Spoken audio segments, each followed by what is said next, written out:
ఇదిగోండి హెన్నా పెట్టిన తర్వాత దాని మీద ఇండికా వేసిన తర్వాత అంటే నీలియాకు వేసిన తర్వాత ఇంత బ్లాక్ అవుతుంది అనమాట. హెయిర్ ఇలా అవుతుంది, చూసుకోవచ్చు. మీకు క్లియర్ గా చూపిస్తున్నాను. ఇదండి ఇలా అయిన తర్వాత దీన్ని హెడ్ బాత్ చేసేస్తాము, అది డ్రై అయిపోద్ది అనమాట.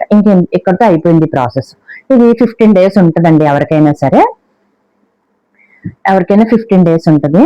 ఇంకోటి ఏంటంటే ఒక్కసారి వైట్ హెయిర్ వచ్చింది అంటే అది లైఫ్ లో పోదండి, ఎప్పటికీ పోదనమాట. అది ఒకసారి రావడం వరకే, దాని పని వచ్చిన తర్వాత పోదు. దీనికి ఫుడ్ తీసుకోవాలంటారు, ఎన్ని తీసుకున్నా పోదు. కానీ దీంట్లో కూడా రెమెడీస్ ఉన్నాయి. ఎలా అంటే ఫ్లేక్ సీడ్స్ ఉంటాయి కదండి, అవిసె గింజలు వేయించి పొడి చేసుకుని రోజుకు ఒక ముద్దలో తినగలిగితే కనుక కొంతలో కొంత మెరుగు, కానీ అలాగని పూర్తిగా పోతుందని చెప్పను, కానీ కొంత జుట్టు పెరుగుతుంది, కొంతలో కొంత మెరుగు అనమాట.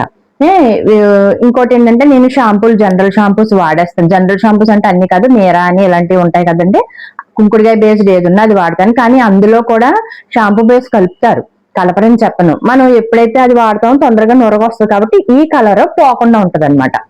ఇంకొక విషయం ఏంటంటే ఇందులో మీకు కుంకుడుకాయ రుద్దడం వల్ల ఏంటి, కుంకుడుకాయ ఎక్కువ ఇలా రఫ్ చేస్తూ ఉంటాను కదా, కుంకుడుకాయ వేసుకుంటే ఎక్కువ రుద్దుతూ ఉండాలి.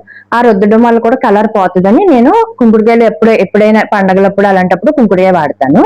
ఇది ఇంకొకటి ఏంటంటే ఇక్కడ ఇలా వైట్ వచ్చేస్తుందండి, వాడగా ఒక 4-5 రోజులకి ఇక్కడ వచ్చేస్తుంది ఆడవాళ్ళు ఎవరికైనా సరే. ఇది ఎందుకంటే మనం సోప్ పెట్టి రుద్దుకుంటాం కాబట్టి వస్తుంది. దీని మీద నేను ఫుల్ వీడియో చేస్తానండి, ఒకసారి అది కూడా చూడండి, చేసి నేను అప్లోడ్ చేస్తాను, అది కూడా చూడండి. చూస్తే మీకు మొత్తం డౌట్స్ అన్ని క్లియర్ అయిపోతాయి అనమాట. Okay friends.